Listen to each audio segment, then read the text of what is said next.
This is Dream Power Radio, the place where your dreams turn into reality. Here is your host, Debbie Spector-Weissman. Hello, and welcome to Dream Power Radio. This is a place where we talk about dreams, both daytime and nighttime dreams, and how you can use them to make the internal shift to a life you love and rediscover the truth of who you really are. Anyone who knows me knows I'm a sucker for medical shows on television. Maybe it was falling in love with Richard Chamberlain's baby blue eyes when I was a little kid, or the romantic stories of doctors in love, or even marveling at the instant diagnoses emergency room doctors make. I got hooked young, and I've been a fan ever since. What about the actual medicine preached in these episodes? The hero is usually the doctor who performs radical procedures to save his dying patients. But is pumping massive drugs into a body or performing invasive surgery really the best way to treat what ails us? That was a question that my guest, Dr. Judyth Shamosh, posed to herself when she was starting her career as a research scientist. Her dissatisfaction at the limitations of the Western way of looking at health drew her to the concepts of Eastern medicine. She began a practice incorporating Eastern herbal principles and wrote about it in her award-winning book, The Physics and Poetry of Eastern Herbal Medicine. Welcome to Dream Power Radio, Dr. Judyth. Thank you. Good morning. Oh, thank you. Judyth, what's wrong with Western medicine? Western medicine was actually designed to, back in the early 1900s, was designed to make money. So part of the reason that it doesn't work is because of that. But it was designed with not the person in mind, but again, the object was to make money. But it's also the fact that it does not consider the context of the person who is being treated. So if you go in to see a doctor for a headache or for something more seriously wrong with you, and you come out with a diagnosis, every person will be treated by a certain protocol, regardless of who that person is. In Eastern medicine, of course, we don't do that. We treat each person individually. So we take into consideration the context or the person that we're treating, which Western medicine does not. It was designed to be trauma medicine, and at that it excels. Of course, if you're in a car accident, that's the first place you want to go, is to Western medicine. They will stop the bleeding, put the bones back together, basically save your life. And they're wonderful for that. But in terms of healing chronic diseases, they really don't have any experience at that or training at that. Yeah, it brought to mind when you said what we know as Western medicine started 100 and some years ago. And before that, we used to call people who, sold potions and things, snake oil sellers and things like that. Is there really such a thing as snake oil? And was that missing something when Western medicine started taking hold? Well, in terms of snake oil, I assume that there were shysters back then, just as there are now. And so people would sell anything to make a buck. So maybe some of the people who did that kind of thing were actual healers, and they had potions that actually worked for different problems. But in terms of one size fitting all and one potion fitting everybody, there's no such thing. So it's the same reason that there's no such thing as treating the person with the same disease the same way as another person. So it would be, I don't know, I would consider some of the stuff that Western medicine gives people snake oil. But our stuff is completely different and is based on very not rigid, but very artistic principles that we use to formulate the strategies that then point us to the direction as to what that person needs for that particular ailment. And in doing that, you actually use a lot of herbs, but you say that you would prescribe them in different ways for different people. Would that be a good way of saying that? That's correct. And for different ailments, of course. So there are principles and strategies to using herbal medicine in Eastern medicine as opposed to Western herbal medicine, which is quite different. Western herbal medicine tends to be more symptomatically based. and definitely not contextually based, which is not the systems based that we do in Eastern medicine. So our herbs they're documented because they've been around for thousands of years. So they're documented to the point where we know exactly what an herb will do. Of course, we use them in formulation. We rarely, almost never use herbs, a single herb by itself. So the formulation is designed so that it not only will heal the problem within the person, but will also not create side effects of any kind. For example, we have some very cold herbs, cold energetically herbs that could damage digestion, for example. And I have seen other practitioners, and I don't mean Eastern practitioners, but other practitioners give people very cold herbs to solve one problem. But then, of course, the other problem, the side effect, is that it then destroys or damages the digestion. So they come to me to get that fixed. And we have ways of doing that. But there are also ways to give very cold natured herbs to a person without damaging their system. And that's why we treat each person individually, because one person can handle that very cold formulation and another person cannot. So that's again where we have to take the context into consideration. Absolutely. The whole picture. We have to have the whole picture, not just part of the picture. And the person being treated is part of the picture. Yes, indeed.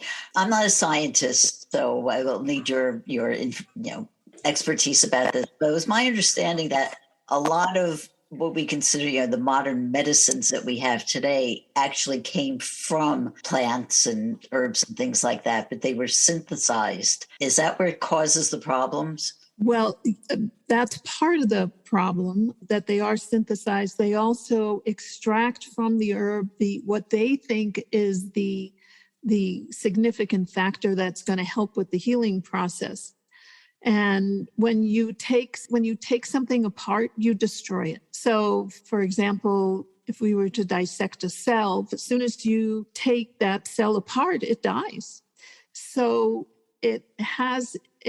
herbs have within themselves, as plants, as once live substances, that balancing aspect already inherent in what they are. And when you take a piece out of it, then it destroys the balance.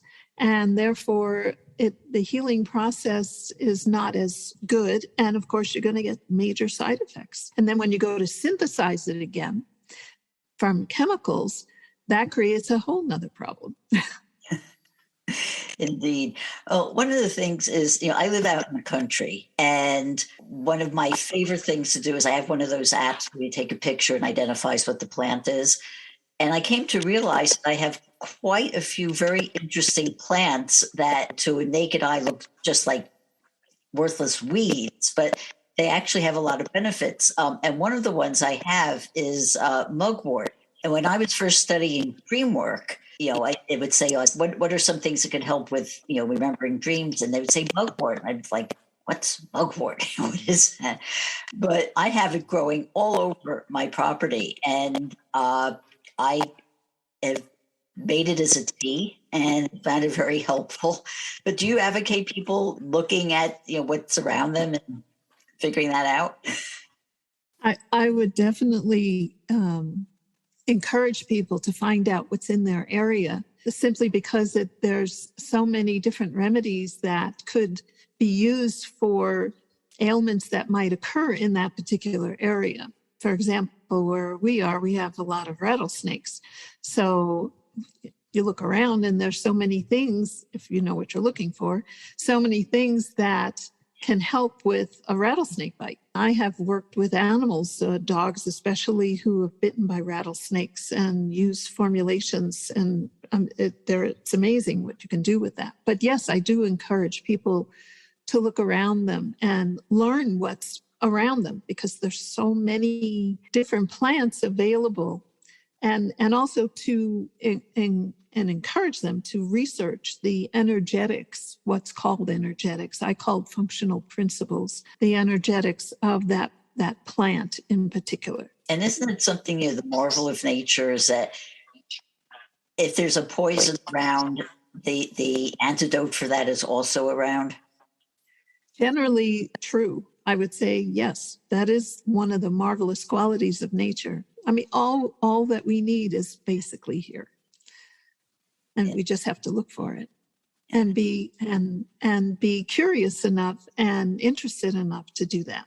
Right. But you say, and really started off by saying this, is that you're mostly involved with prevention of illness as opposed to dealing with symptoms of somebody coming in. Is that correct? Well, actually, the clients that have been with me for many years come to me for prevention, yes. However, most clients come to me when they have a problem and they are already either diagnosed or nobody can figure out what's going on. So it varies. New clients, of course, like I said, are generally coming to me because they don't know what's wrong with them. And the doctors cannot figure it out, or they can't help them because they haven't been diagnosed with a disease yet. Of course, doctors, that's another part. Doctors, they do their best, but they cannot treat unless they have a diagnosed disease, because then they don't know what they're treating. Of course, they're treating the disease and not the person. And we treat both the condition and the person. Yeah, absolutely. So it's really the holistic way of looking at it. It's the only way to really look at it, because otherwise you get all these side effects and down the road, who knows what all kinds of other illnesses from the treatment that you get in Western medicine. Right. So can you give me an example of someone who came to you with a condition that, they had gone to a doctor and hadn't gotten any results, and then they came to see you and you were able to help them? Oh, I have a lot of those. I have a lot of those. The more recent one was a gentleman who came to me, a very vital man, came to me, and he had tremendous leg pain.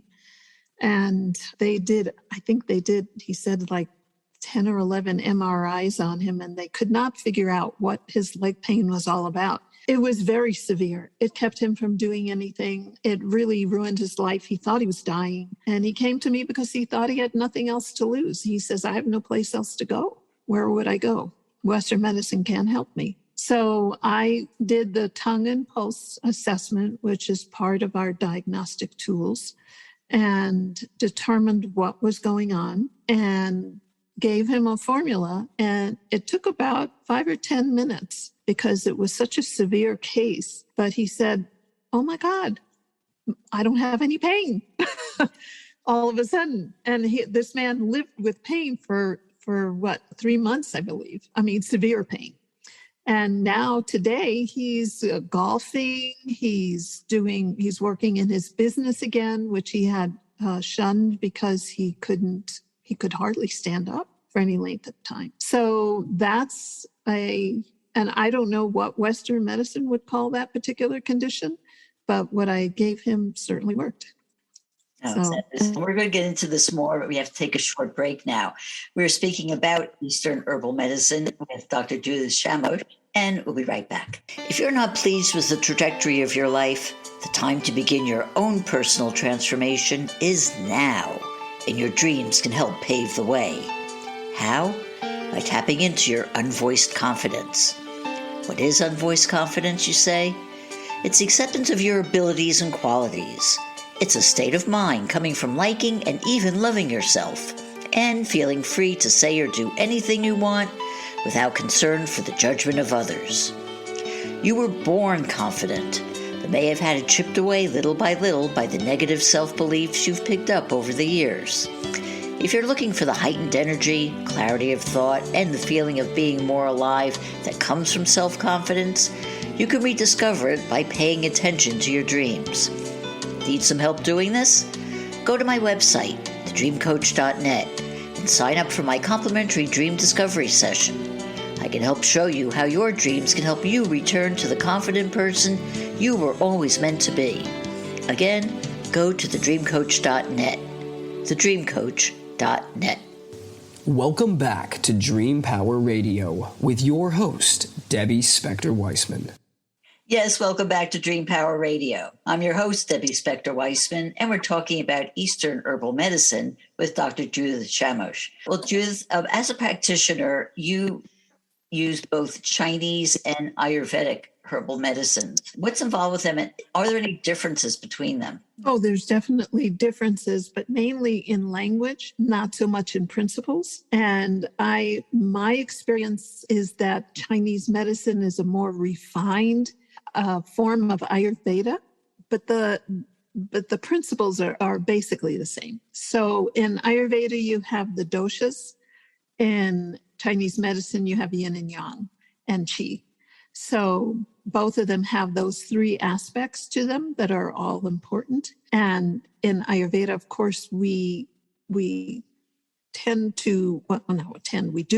the person according to their current doshic balance, as opposed to their constitutional doshic balance. So in other words, the person can be a kapha constitution, but they have vata out of balance. So what we would do is treat them for vata as opposed to kapha. And in Chinese medicine, of course, it's always differentiated according to yin and yang, and it's not so much constitutional, yin, yang, and qi, I should say. It's not as constitutional, although that is a part of how we treat, because the qi would determine not the constitution similar to the doshas, but what the quality of the qi is would determine how we treat someone. And can you tell me some of the types of conditions that people come to see you for?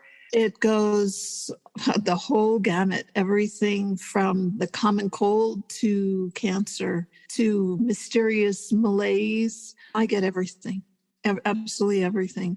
Can you use herbal medicine to treat cancer? We can do some things for that, yes. It's not as good as Western medicine in that respect. But in some cases, if the person will change their lifestyle, which would include their diet, change the way they think, that it's very holistically approached again. And it depends on the client whether they're willing to do that whole switch over that got them into the problem in the first place. So you don't just deal with medicines, you deal with the mind and spirits, the emotions. Absolutely, because I feel that it's often the spirit and the emotions that create the illness in the physical body.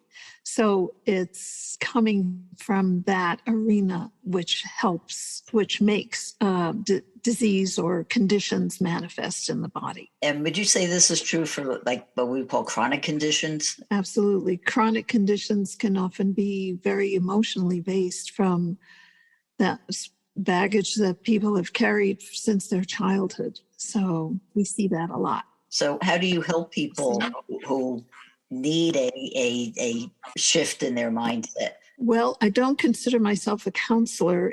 I mean, I will do some counseling, but if a person really needs to make that shift, I would refer them to a qualified counselor or psychotherapist or psychologist or somebody in that arena. And do you deal with nutrition also? Absolutely. Food and food guidelines are a major part. Well, food is your medicine or it's your poison. So I get a lot of people that when I ask them to stop eating a certain product or drinking a certain thing, they will go, oh my gosh, I can't do without my this or that. And it's okay. That's your choice. But just know that you're picking your poison when you're doing that, because it's contributing to your condition, or it's certainly not helping it. So we do all the time recommend lifestyle and diet guidelines, or I call them food guidelines. I don't like to use the word diet. Yeah, I don't either. I think, because I do think that diet assumes that you're overweight and you're going to be on a diet and you lose weight, but it's really more about maintaining a healthy eating style that keeps you at an optimal weight. Absolutely. Absolutely. And of course, Americans with all the American corporate food out there eat all kinds of things that it's quite amazing what people won't tell you that they're eating. But I can usually tell because of what their tongue or pulse tells me. So it's like, okay, what did you eat for breakfast this morning? That's got your tongue in such a mess. So So that's specifically, I can usually you can tell. figure that out just from the test of what a person ate without them telling you. I can't tell maybe specifically what they ate, but I can tell what kind of food they ate. Yeah, absolutely. It shows up on their tongue, and I can feel it in their pulse and in their digestive metabolic system. So it's hard to lie to a good Eastern medicine practitioner who takes pulses and tongue. Yeah. But you talked a little while ago about how our mind also can help manifest illness in us. So it gets me to the topic of mindset in general. What can be done to change the Western mindset to get more people accepting of Eastern medicine? Well, I think we have to get people to take a little more responsibility for their health instead of running to the doctor. But of course, that means educating the public. But part of the propaganda in Western medicine was that, no, don't even try to take care of yourself. Let us do it. So yes, run to the doctor every time you have an issue, as opposed to saying, okay, what did I eat? What are my thoughts? What's my lifestyle? How's my lifestyle hurting my health? And instead of going there, they just ask you to come to them. Oh, we have a silver bullet that does not really solve the problem, but it suppresses it. So what you have is this thing going on underneath all of this. I mean, it's still going on, but you don't feel it. It's not manifesting because it's being pushed back into the body where it cannot manifest itself. Okay, well, this is a show about dreams, so I have to ask you, do you pay attention to your dreams? I do. I do pay attention to my dreams. Yes, I do. And I feel that I've always felt that they are an indication of what's going on, certainly in my mind, and things that I dealt with during the day or things that I dealt with years ago even that are coming to the forefront for me to have to deal with them. So yes, I feel that they're very important to look at.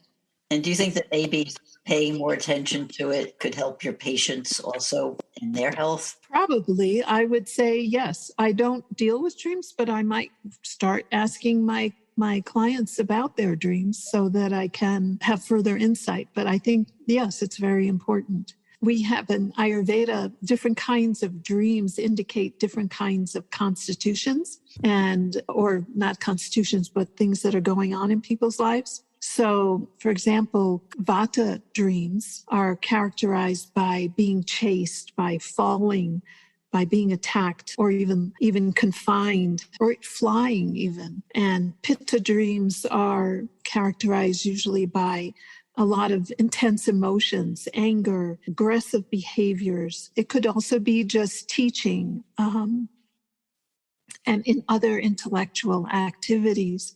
And Kapha dreams are characterized by emotions such as love and even lust and security and those kinds of emotions that are important to a Kapha constitution type of person. So if you're having dreams that are outside of your normal constitution, then that kind of dream might indicate you're out of balance and is trying to help you get back into balance.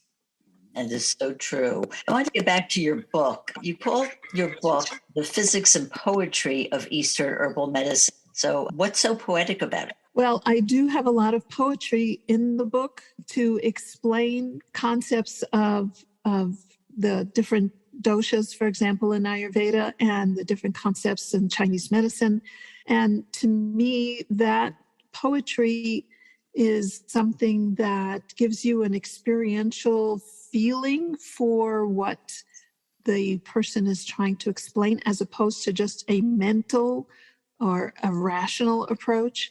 So it's information on many different levels that help people understand concepts better. And that's why the poetry. And to me, medicine is very artistic. It's very poetic. It's not a science. It never will be a science. When you have people involved, it can't be a science. And of course, the object of medicine is people. So how can that be a science? You can use science as grounding for what you do, but treating people, it's totally an art form. That is a lovely, beautiful way to phrase it. Do you have any last words you'd like to leave with my audience? Well, I would suggest that people look into the Eastern medicine, not to learn Eastern medicine, but to understand the systemic and systems thinking of Eastern medicine, and also to learn just about systems thinking in general, because I feel that systems thinking is going to be the key that helps to change our world for the better. Because so many of our organizations are based on factual information, which leaves out the person. And systems thinking is holistic. It takes everything into consideration. So learn about systems thinking. Another place to learn about it besides my book would be Fritjof Capra's books, The Web of Life, for example. And he has many books in that. He has many books out that explain that. He even has an online course for that. So that's something people can look into. Wonderful. And Judyth, how can people find out more about you and your work? I have a website. It's Judyth, Judyth, Shamosh, SHAMOSH.com. And if you can also purchase my book on the website.